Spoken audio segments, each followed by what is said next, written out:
introducing all the geriatricians in the room. So this is wonderful. So Dr. Elizabeth Glazier is our next speaker. She got her MD and MPH degrees at Tufts University in Boston, did residency and fellowship in geriatrics at the University of Washington in Seattle.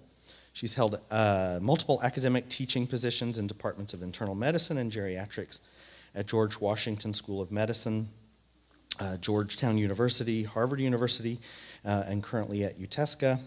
She's currently employed at WellMed here in San Antonio, creating, designing, and leading a palliative care house call program for high-risk patients. That's a noble cause. She's here to discuss palliative care and her program's success. And I can say certainly from having worked with patients with her, she's not only a great speaker, but a wonderful physician. So, okay, let me hand it over. Please welcome Dr. Glazier. You have Robert here?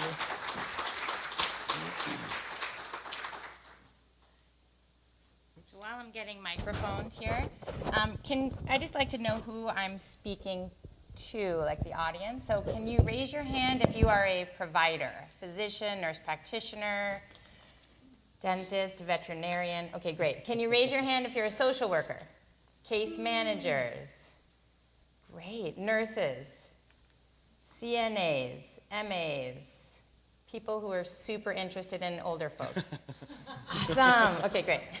You get this forward, backward. Perfect. Okay. Well, I'm really excited to be here.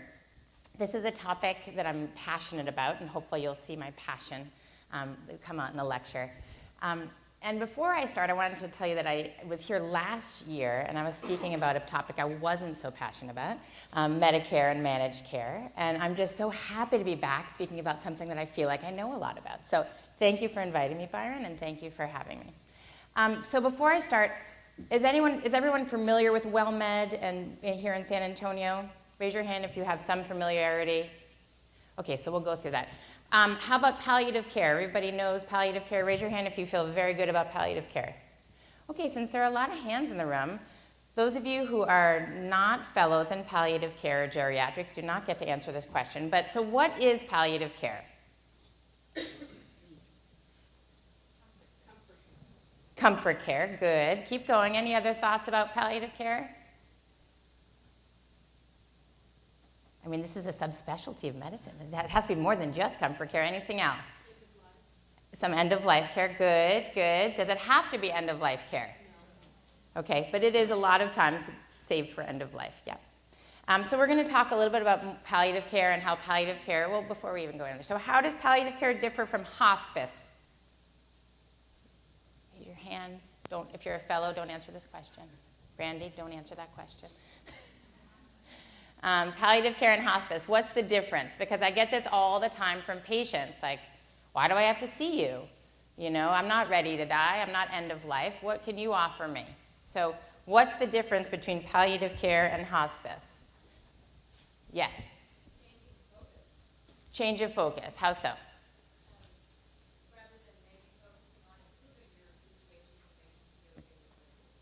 Okay, but that's similar to hospice, right? So it's changing from sort of aggressive, you're saying, what you're describing a little bit more is on the hospice end, right? So you're changing from an aggressive focus to you're okay with kind of a comfort type focus.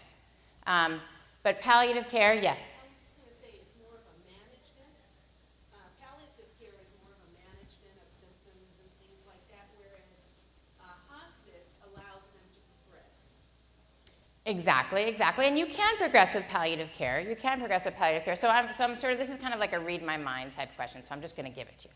So you both said exactly right. And what I tell patients is that the biggest difference between palliative care and hospice is that for hospice, you have to have a terminal diagnosis that 2 physicians sign on a line that says you have less than 6 months or less. So that's a hospice diagnosis. Palliative care, you might have that same diagnosis, but it might not be 6 months a terminal timeline. So for palliative care, we like to meet people in the beginning of their illness. We like to meet people at the outset of their malignancy or their CHF or their emphysema. So really the time course is a little different. The other huge difference, which I think you were getting to, is that hospice, you forego your aggressive therapies. You say, I no longer want the chemotherapy, I no longer want the dialysis, I'm gonna go on hospice. Palliative care, you can continue those aggressive therapies. We encourage people to continue whatever therapies they're interested in, whether it be curative, comfort, or what have you. So that's a big difference. And I wanted to kind of set the record straight that we've talked about that at the outset, because that's gonna help us make kind of a blueprint for the program that I'm doing here at WellMed. And I'm excited to talk about this program because it is a unique opportunity for our patients. So WellMed is basically, we like to call it a better approach to healthcare delivery. It's a group of doctors that's focused on delivering quality healthcare to seniors. It was begun by Dr. George Rapier in 1990, and it actually was a single clinic here in San Antonio, Texas. And today we have 33 clinics in San Antonio. We have clinics in Florida, El Paso, the Rio Grande Valley, Corpus, Austin, and Dallas. So we're expanding rapidly, but we're still, the focus is on the patient. We have medical management, we do transportation services, and disease management as well. And really the goal and the vision is to change the face of healthcare for seniors, to focus on prevention. So when a senior comes to a WellMed clinic, they're gonna, initially when they walk in to meet their PCP, they're gonna get their preventive labs, they're gonna make sure that their colonoscopies are done, their mammograms, they're gonna get their EKG, they're gonna assess whether they have vascular disease, they're gonna assess whether they have neuropathy. So more things that you would probably not have done in your regular clinic, because our focus really is on prevention of illness. And really this just shows the difference between a Medicare fee-for-service and a managed care plan. So there are some similarities. The enrollment period is different. Actually, our enrollment period for managed care plans, for our Medicare Advantage plans, is actually October 15th, so it's coming up now. We also have a network of providers. We actually have a bunch of PCPs. We have 120 PCPs in San Antonio, but we also have our own subspecialists. So we have someone like myself, a palliative care docs. We have cardiologists, we have podiatrists, we have rheumatologists, dermatologists, and our newest subspecialty is a neurologist. So we have all of our subspecialties kind of in our network. We also have networks of physicians that we contract out with. We have extra benefits that we give our patients. So one of the biggest things for our older patients is transportation. At WellMed, our patients have transportation available to them. Preventive services like silver sneakers and things like that also are under our managed care plans. One of the best things for me, to be honest, is that I don't have to admit a patient into the hospital for the 72 hours, the 3 midnights in order to get them to a skilled nursing facility. And I know I'm speaking to the choir here, but that's one of my biggest issues, is that, if a patient who is becoming more debilitated, who really just needs a little bit of rehab and a little bit of a push, I don't need to send them to the hospital for 3 midnights. I can just directly send them from their home to a skilled nursing facility. So that's a real big benefit, at least for me. So I know that I'm short on time, but just fine. So I'm going to skip a little bit. So when I tell patients about palliative care, I say this is an extra layer of support for you, for your family members, for your primary care physicians. And the 3 things that we really focus on are, like what you said, pain and symptom management. We do care delivery, and we elucidate goals of care. That's one thing that we really harp on. And all of you in this room should feel comfortable talking to patients, families, caregivers, your friends, whoever wants to hear you about advanced care plans. We might not feel like we're experts in talking about do not resuscitate, do we want PEG tubes, things like that, but that's something that hopefully you will become more knowledgeable about and feel confident about talking about advanced care plans, because that is so vital for our patients as they're growing older. When they're healthy, to really assess what their goals of care are, what their wishes are. And I already went through this. And so really, previously, before palliative care really became a significant subspecialty, what would happen in medicine, and you guys know this well, is a patient would be sick, and you'd be aggressively managing their cancer, their heart failure, and then all of a sudden the doctor would say, oh, sorry, there's nothing more I can do, let's call hospice. And so that's kind of the old model of care, is you're aggressive, and often that leaves patients feeling abandoned, right? Like my oncologist says there's nothing to do, now he's sort of shipping me off, and what am I supposed to do now? And it makes people feel like, well, we've given up, and there's just a lot of negative connotations to that model. So what I would like to, the new model and what we like to think is a better model is we start talking about palliative care early in the disease process. So someone's diagnosed with COPD, and maybe they're, emphysema, maybe they're on oxygen, maybe they're not, maybe they're just short of breath when they're walking a little bit. That would be nice for the physician to talk about what are your end-of-life goals? What are your wishes? What are things that you're looking forward to in your life? Let's talk about this emphysema. Let's talk about what we can expect for the prognosis of this disease and the progress of the disease in you. So we're trying to do that more and more at the outset of the disease so that the patients, the families, kind of have a blueprint of what's to be expected. And that's why getting palliative care subspecialists in early is very, very helpful. Why it's essential to WellMed, I've only been working with WellMed for about 1.5 years now. But as you can imagine, when you're taking care of seniors, they're a higher risk population than most of you in the room. So very much higher risk patients. They're in and out of the hospital, in and out of the emergency room. They often have a lack of social support, living alone. And over time, they become increasingly utilizing of the medical system. And so WellMed thought, there must be a better way to care for our seniors. There must be a better way to provide more quality care for the seniors and their caregivers where they are.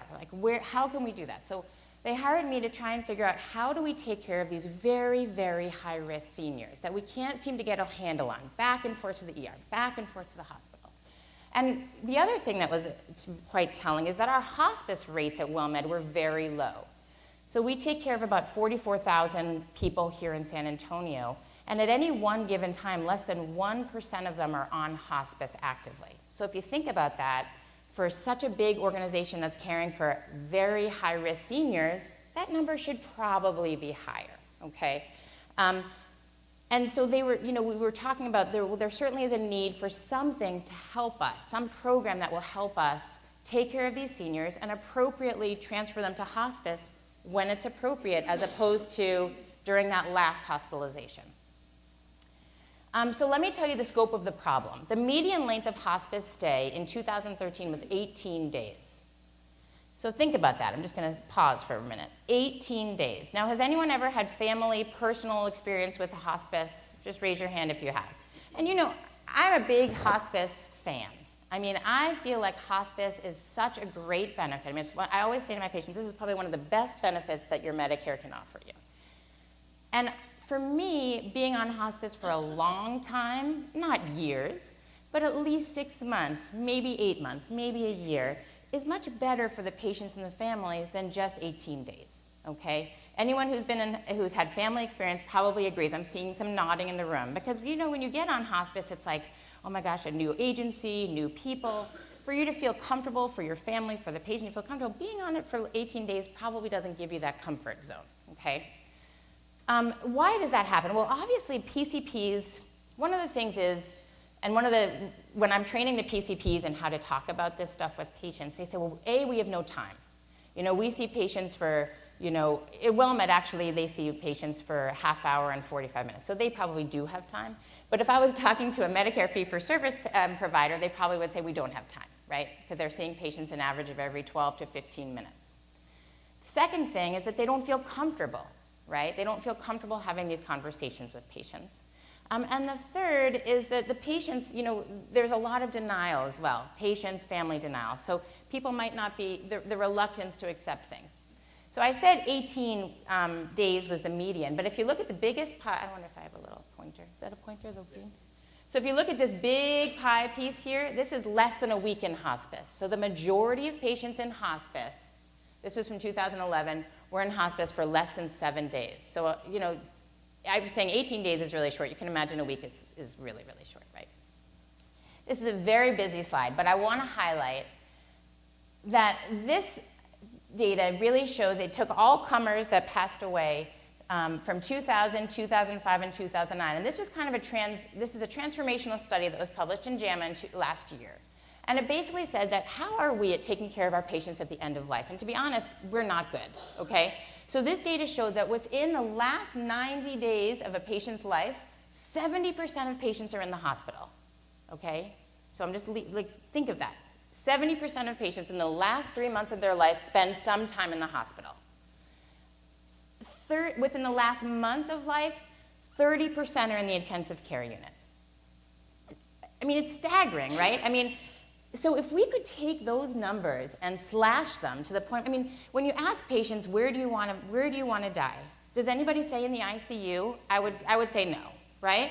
Does anyone say in the hospital? No. Maybe a couple of people. But I would say the majority of people, and it's been studied, the support trial really showed the majority of people, 97% of people, want to die at home in the comfort of their family in their home. We're not allowing that. We're admitting people to the ICU, we're admitting people to the hospital.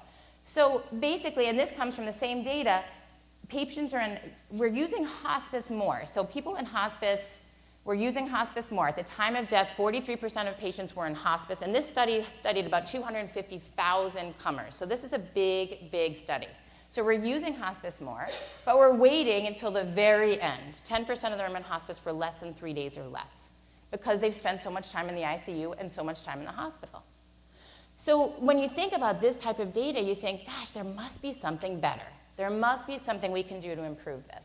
And here in South Texas, this is a quick slide to show you inpatient days the last 6 months of life. The browner you are, the worst. And look at Texas. I mean, we are super brown here. And then the cost. So the cost associated with end-of-life care is staggering. 12% of the US healthcare dollars, about a quarter of every Medicare dollar, more than $125 billion is spent services for the 5% of beneficiaries in the last year of their life. So as you know, when we talk about healthcare reform, if we could help take care of these patients a little bit better by keeping them out of the ICU, by keeping them out of the hospital, we would go a long way to improve healthcare costs. So what does palliative care do for costs? Besides what it does for the patients, which we'll talk about, this is a meta-analysis of many studies, and on the left is the usual care, so patients who did not get palliative care. On the right is patients who got palliative care. And as you see, we have outpatient, inpatient studies. The cost decreases if palliative care is involved, okay? So what is, where is that one? Oh yeah.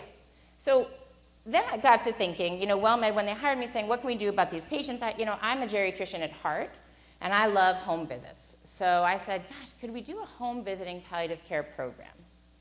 And I did a little research on what was out there, and I kind of showed them some data. And this is one of the studies that really got them excited. This comes from Kaiser in California, and this is a program. They had 250 people in their palliative care home visiting group. They compared them to 250 kind of same diagnosis, same health status patients. And as you can see, ER visits dropped in the program. This is over a 2.5-year period, and hospital visits dropped. So what happened to the cost? Almost 50% cost reduction by being in a palliative care home visiting program. So it got me thinking, is this possible here in San Antonio? Which brings me to our model, okay? I'm okay on time. So the mission of my program is really to assist our primary care providers. So it's not to take over as the primary care doctor, but to really, again, offer that extra layer of support to our primary care doctors to provide a fully integrated service which cares for really the sickest of their patients. They call that, WellMed, we have a risk stratification system where we stratify patients who are high risk, medium risk, and low risk based on kind of their comorbidities so that we can really wrap around services to our highest risk patients when they need it. And people move in the stratification. So I always tell the PCPs, these are your reddest of the red, your hot red, like whatever flaming red color you want, whatever it is, those are the patients I want to see. And the goal is obviously to improve quality of life at the same time decreasing ER visits and hospitalizations. Because I personally don't think that a good quality of life includes spending time in the ICU or the hospital. So what we do is we do some, I've given a ton of talks to my primary care doctors about who a good patient would be for palliative care referral. We get referrals from our palliative care docs, we get referrals from our hospitalists, we get referrals from our SNFists, our subspecialists. We see them in our clinic. And then in the clinic, we have 3 avenues. We choose the patients. Some of the patients who come to see me in clinic, they're really hospice appropriate. And the PCP calls and says, I'm sending you Mrs. Smith. She's got metastatic malignancy. She really is hospice appropriate, but just is not there yet. Emotionally, mentally, her family's not there. They're just not there. And sometimes in clinic, for whatever reason, another set of eyes, another set of ears, another set of a random person talking to them, sometimes that can move them to feel like, okay, hospice is appropriate. So I would say about 10% of the patients that I see in clinic fall into that boat, that they are hospice appropriate, but yet either the PCP hasn't spoken to them about hospice, or the family is not ready, or the patient's not ready. And 10% of the time, I'm able to move them into the appropriate hospice at that time of the visit and allow them the comfort of being in hospice. And I do feel like that is a success, because I do feel like those patients would continue to sort of go in and out of the hospital, in and out of the emergency, in and out of discomfort and suffering. And being in a hospice program will allow them some better closure and a better time. And to die with dignity and grace instead of being in the ICU. So I do feel like, because some people who aren't familiar with hospice might, well, why would you want to put all these people in hospice? Well, I personally, again, feel like hospice is very helpful for the right patient at the right time. So we've been successful in getting 10% of patients who see us directly to hospice at that moment. Some other patients might not be really hospice appropriate. They also might not be really palliative care appropriate. Maybe they just have some depression related to something, or they have some insomnia related to their disease. So we recommend some stuff, and we say, here, I'm going to start you on this, or start with this. I'll see you back in my clinic. And we just see them in our subspecialty clinic, okay? Then the majority of the patients, however, fall into a category where they're not hospice appropriate, but you wouldn't be surprised if they passed away within the next 2 or 3 years, and they're having more trouble at home and more trouble getting into the doctor. Those are the patients we put in our home visiting program. And that's what I'm here to kind of share a little bit about today. So the thing that I tell my PCPs is patients who could benefit are anyone who has unacceptable pain or symptoms from their end-stage diagnosis, so not just a chronic pain patient, but somebody who really has pain or symptoms related to their diagnosis. Maybe they have uncontrolled psychological, spiritual issues. There's some guilt, or there's something going on spiritually. They have terminal, rapid progressive illness. We have some graduates of hospice, and I always pat my back and say, when I put someone into hospice and, the hospice company calls me, a year and a half later and says, the patient's doing great. I had this patient in DC. When I first met him, he was 102, and when I met him, he was literally in the living room. The house was a mess, and he has this hospital bed in this living room, and it was dark, and the shades were always covered, and there was like 20 kids, no joke, there were about 20 kids around the house all the time, and he was being taken care of by this wonderful granddaughter. And I just walked in, and I said to myself, this man needs help. Like, this family needs help. This is a hospice patient, totally bedbound, demented, not talking, not even.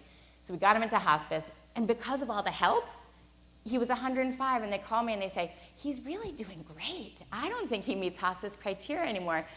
And I said, you know what, good. You got 2 years of help, like great. So I'm okay if they graduate hospice. So those are patients that we like to see as well. And then the PCPs always ask, well, how do I know? How do I know if they're nearing the end? And I say there's a ton of studies out there. There's like calculators to help a PCP know what the life expectancy, know the prognosis. I mean, there are a ton of them, but what I say the best question, the one that's been validated most often, is if you walk into the patient's room and you say, for whatever reason, I would not be surprised if this patient would not be here in the next 2 years, that is an acceptable palliative care patient, okay? They can have any code status, they can be receiving their curative therapies, maybe you're not sure if they meet hospice criteria, and any of these are examples of palliative care patients. So we see all of them. And so what I want to now is kind of turn into what my home visiting program is, because I'm really proud of this program. We call it the Bridges in Complex Care. Really was create the need for WellMed. So the clinic piece was going great, but the home piece was what we were lacking. And so when I started the home piece, it was really to provide in-home palliative care and symptom management. But to be honest, I'm a geriatrician at heart. And what I found was that these patients, when you start seeing them in the home, the complexities of the issues, I mean, I'm speaking directly to the care managers and the social workers in the room, the complexity of the issues that you see in the home often trump their medical issues. And so what we have found is that not only do we do palliative care in the home, but we're doing a lot of case management. So I kind of try and put on my, I don't do it justice at all, but I try and put on my social work hat. And we're doing a lot of medical comorbidity management. So the family just is so comfortable to be seeing us at home that they say, you know what, can you start managing my diabetes? Can you start managing my blood pressure? So like I said, I'm a geriatrician at heart, and that's something that I would do. I don't just say, let's do I'm gonna handle your pain and your depression, but let's go to your PCP to handle the diabetes management. It's kind of a one-stop shop. So it's a multidisciplinary program. We just got a requisition to hire a social worker, so it's really going to be a multidisciplinary program. If there are any social workers in the room looking for a job, come to me. This is not my black bag. My black bag is far bigger than this. It carries a lot more. And just to tell you, the patient is at the center. So anyone who's ever done a house call knows that the patient is at the center of the world in the home. You know, I very quickly, right after my fellowship, came out and started doing house calls as a sole practice, and realized that I had very little control in the homes. So if you think about it, when you're in a clinic, and we all have this experience being patients, when you're in a clinic, you're told when to show up, you sit in the uncomfortable waiting room, you watch some terrible show on TV, you're reading magazines that are 3 years old, the doctor's like 30 minutes late, and you're sitting there looking at your watch. Then you go down, you walk down this long, you think about a geriatric patient, they're walking down the long hallway with their walker, they're getting into the exam room, they're by themselves, they're sitting there, it's cold, and they put on the paper gown, they try and jump up on the exam table. I mean, it is not patient-centered. My personal thought is the way we do medicine today, especially for our geriatric patients, is very not personal, patient-centered care. Home visits is just the opposite. I mean, they tell me when to show up, they tell me where to park, they tell me where to sit, they tell me like when to leave, they yell at me if I'm late. I mean, so really, it really changes the paradigm of the care. And honestly, I like it because I see them for who they are. You know, I just saw a lady yesterday. I had seen her in my clinic first before I accepted her into the home visiting program. In the clinic, she was dolled up to the nines. I mean, she had her makeup on and the hat with the big flower flying out of it, and she looked great.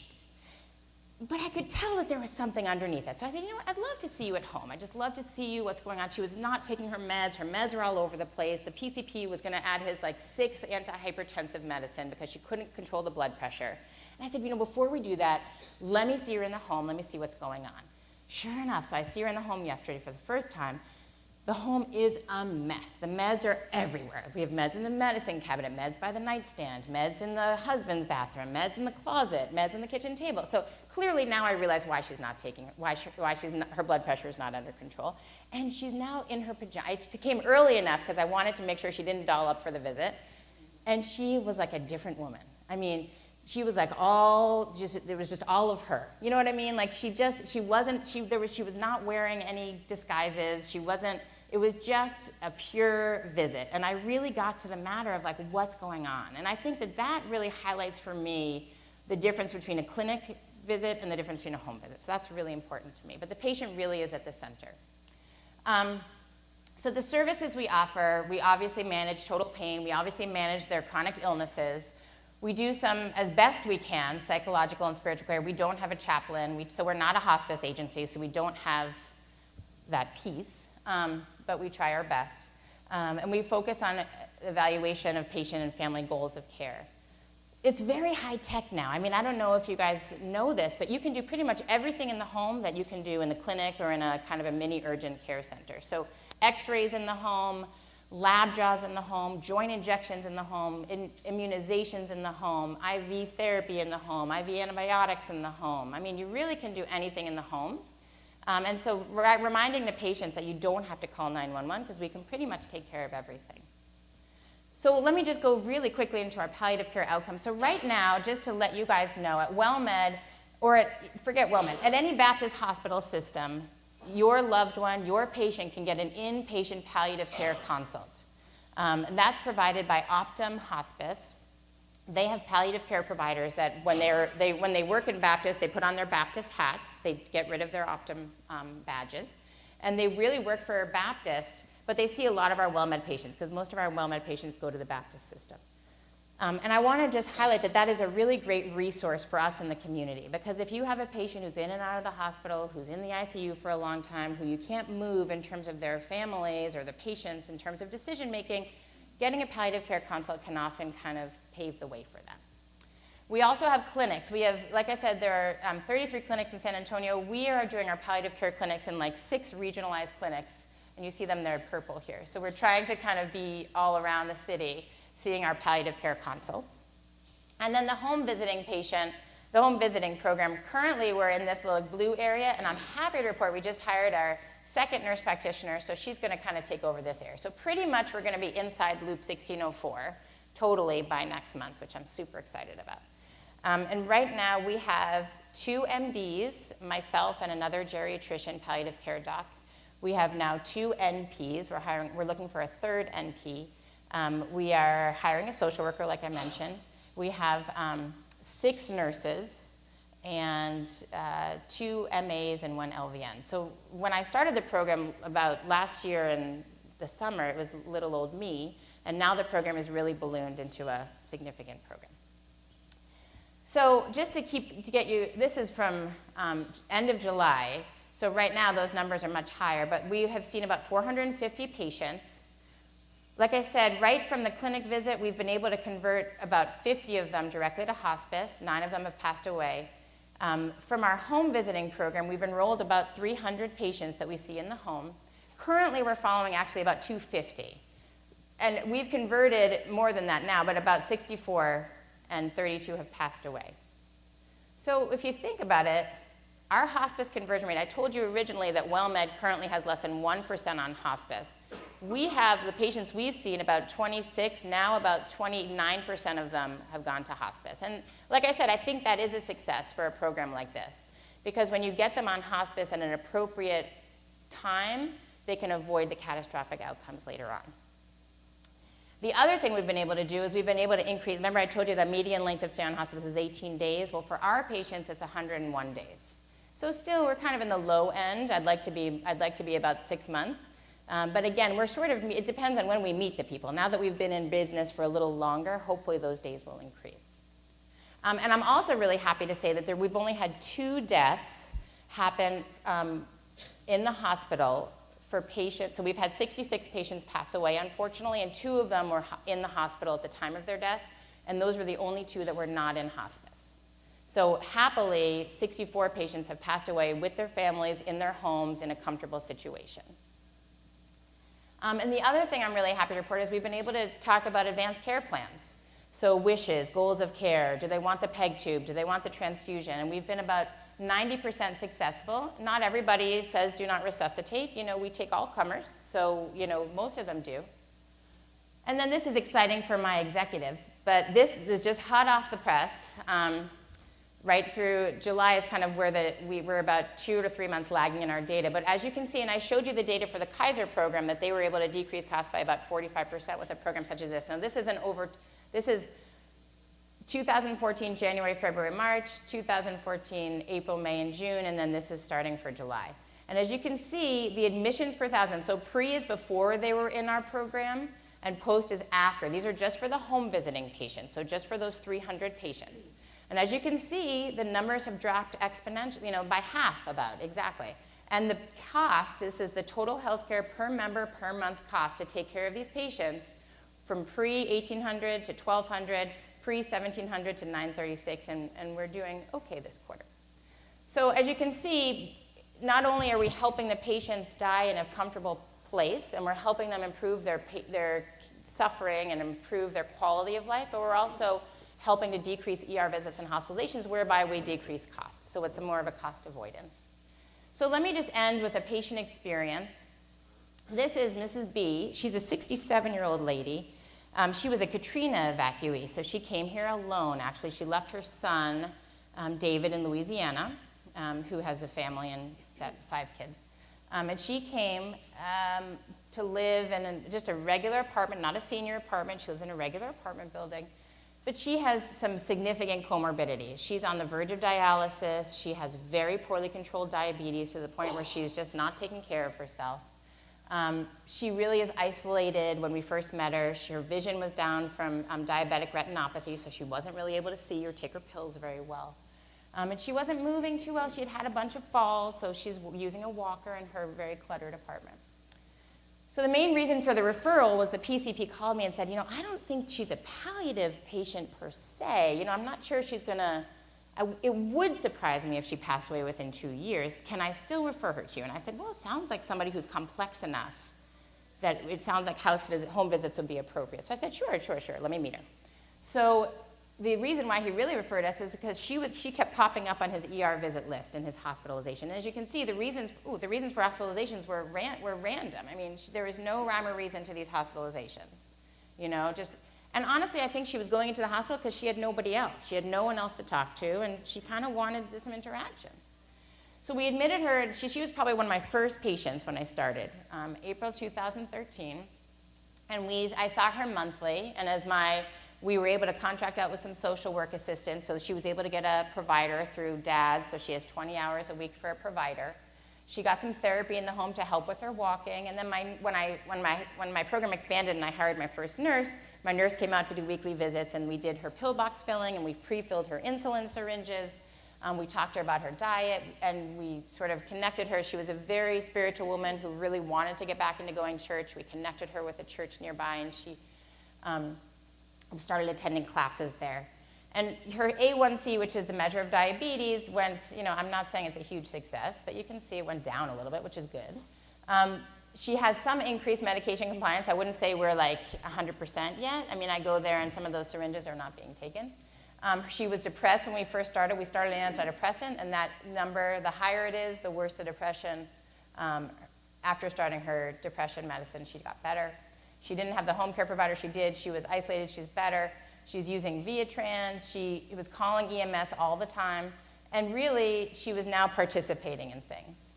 So in 1 year, she had 3 ER visits and 2 hospital admissions. Since we've admitted her, she's had no ER visits or hospitalizations. So I bring her up because, thank you. So I bring her up because she's not my usual, and what I want to say is that, palliative care comes in many different shapes and sizes, and technically she wouldn't meet the strict criteria that one would think when they think palliative care, but she clearly is a complex elder who needed some extra assistance in the home. And so my program, while it is technically a palliative care program, what it has really morphed into is a geriatric home visiting complex care program. And I do believe that having our visits regularly, at least for this patient, was really helpful in avoiding some of those issues. So with that, Jose, I'm like good on time. I'm so happy. I want to open it up for questions. Any questions that come under the sun, I'm happy to answer. Yes. Yeah.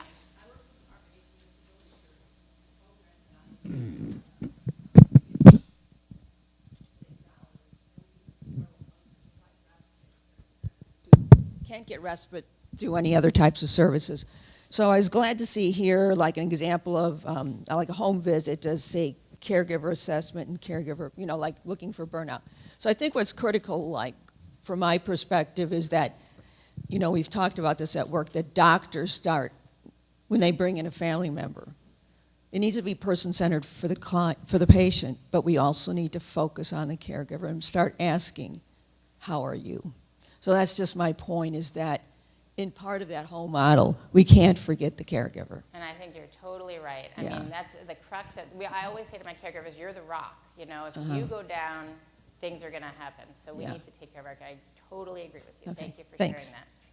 Yes. I just want to say, doesn't WellMed, they've got a stress-busting program through that. And so that is one way, through the stress-busting program through WellMed, that's one way that you can definitely support the caregivers. So WellMed has an arm that's the WellMed Charitable Foundation, and they have a caregiver SOS. They have, radio shows and telephone support groups, so I refer people all the time to that. And that is, their stress-busting program is an 8-week program. They can usually the caregivers come to a place where they get that program, but they can do it telephonically, and it's been really, really helpful. So I appreciate you telling me to mention that.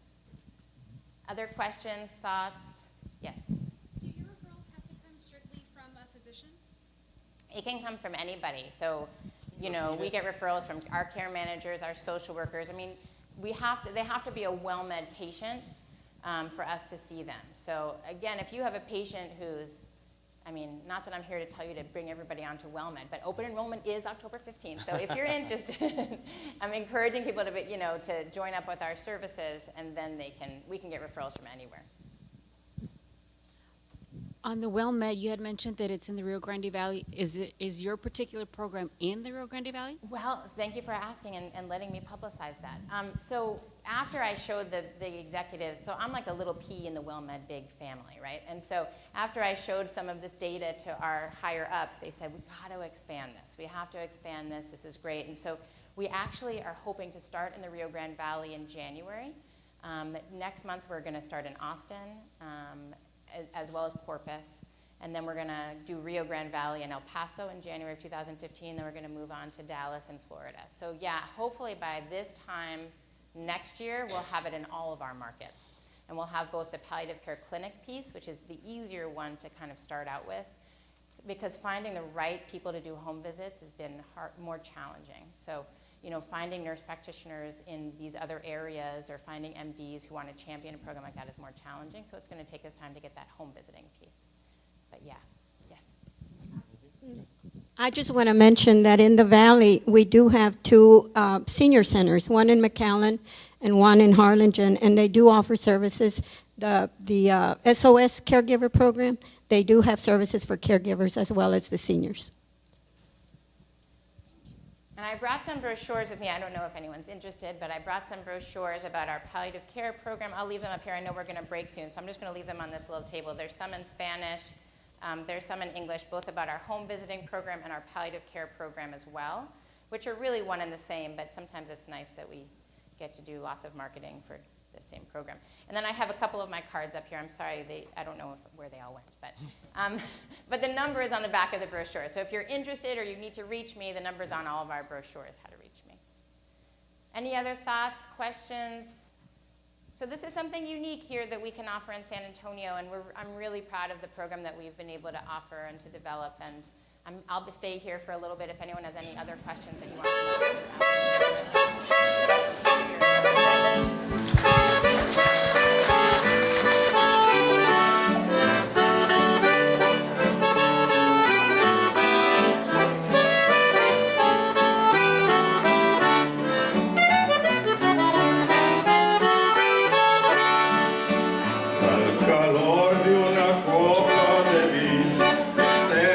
Valiente y te vine a